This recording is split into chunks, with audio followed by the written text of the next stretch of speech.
पढ़ते हैं reflecting telescope, परावर्ती दूरदर्शी। देखिए इसके पहले की वीडियो में हम लोग पढ़ रखे हैं खगोली का अपवर्ती टाइप। ये खगोली का अपवर्ती टाइप है, इसको हम लोग पढ़ रखे हैं। प्लेलिस्ट में आपको ये वीडियो मिल जाएगा, तो जाके वहाँ से पढ़ सकते हैं। इसको सबसे पहले बनाया गया था, बाद में इसमें कुछ कमी आ गई, इसकी वजह से इसको बनाना पड़ा। ये उसका मतलब कि परावर्ती का ही चित्र है और ये उसका रे डायग्राम है। इसके अंदर ये नली में सारा फिट हुआ है, नली के जो अंदर जो काम हो रहा है इसको यहाँ पर बाहर बनाया गया, दोनों एक ही चीज़ है। तो इसमें क्या दोष आ रही थी, हमने आपको बता रखा है कि इसमें गोली विपतन का दोष आ रहा था। किसका मेरे भाई? गोली विपतन का। देखिए ये खगोली टाइप का है, मतलब कि एस्ट्रोनॉमिकल यानी कि आकाशीय पिंडों को देखने में यूज करते हैं। आकाशीय पिंडों को देखेंगे तो कौन सा प्रकाश आएगा? सूर्य का प्रकाश। सूर्य का प्रकाश कैसा होता है? श्वेत प्रकाश होता है। तो श्वेत प्रकाश जब इस पे आता है, कहाँ पर? अपदृश्यक पे। अपदृश्यक इसमें एक्चुअली बहुत बड़े लार्ज साइज का होता है, डायमीटर इसका बहुत बड़ा होता है। तो जब बहुत बड़े साइज का होता है तो जब यहाँ से सूर्य का प्रकाश आता है, कहाँ से? वस्तु से टकरा के, मतलब किसी पिंड से टकरा के जब आएगा तो ये क्या करता था, उसको अलग अलग जगह पर अलग अलग रंग में बना देता था।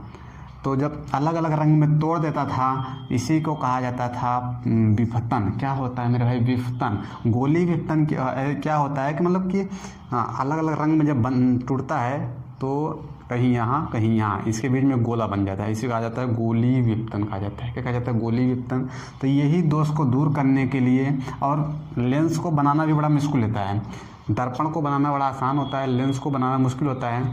तो इस सब को दोष के कारण इसको हटा के, अपदृश्यक को हटा के यहाँ पर हम लोग दर्पण यूज कर देते हैं। क्या यूज कर देंगे? दर्पण यूज कर देंगे। कौन सा दर्पण है? आप देख के समझ जाते हो कि ये दर्पण बढ़ा रखे हैं ना, ये अवतल दर्पण है। क्या है? अवतल दर्पण।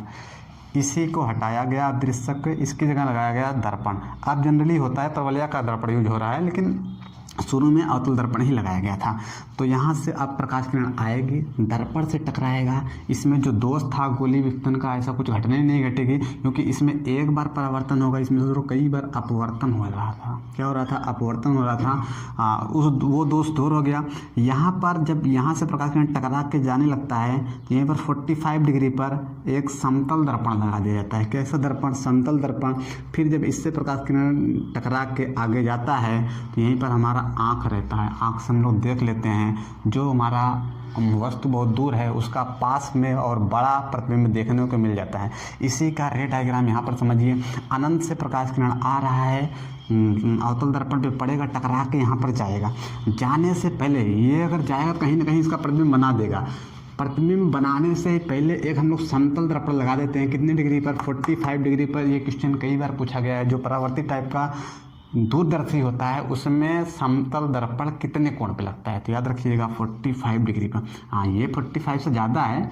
45 पे बना रहे थे, जिस तरह बोर्ड के बाहर चला जा रहा था, इसीलिए 45 से ज़्यादा झुका दिए ताकि ये बन सके। तो अब यहाँ से आया, यहाँ से टकरा गया, प्रतिबिंब टकरा, मतलब यहाँ से जब टकरा के दोबारा मिलने से पहले ही दर्पण लगाया जाता है। फिर यहाँ से टकरा के जाएगा, पहला इमेज यहाँ पर बना देगा। अब उसके बाद देखिए क्या होता है। ये जो उत्तल दर्पण है इसको ऐसा सेट किया जाता है, इसकी जितनी फोकस दूरी है, इस वाले लेंस की जो अभिनेत्र लेंस है, इसकी जितनी भी फोकस दूरी होगा उस फोकस के अंदर ही ये वाला प्रतिबिंब आना चाहिए। उसके लिए ये वस्तु का जैसा काम करेगा। इस लेंस के लिए ये वस्तु के जैसा काम करेगा। अगर इसके फोकस के अंदर रहेगा तो सीधा और बड़ा प्रतिबिंब बनाता था। उत्तल लेंस में लास्ट वाला चित्र अगर आपको याद हो तो जब हम लोग वस्तु कहाँ रखते हैं, एफ और ओ के बीच में रखते हैं, वही वाला कंडीशन यहाँ बन जाएगा।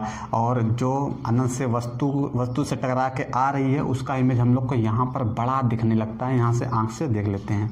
तो ये है परावर्ती दूरदर्शी। इसके अलावा एक दूरदर्शी और होता है, उसको हम लोग पढ़ लेते हैं, टेरेस्ट्रियल वाला।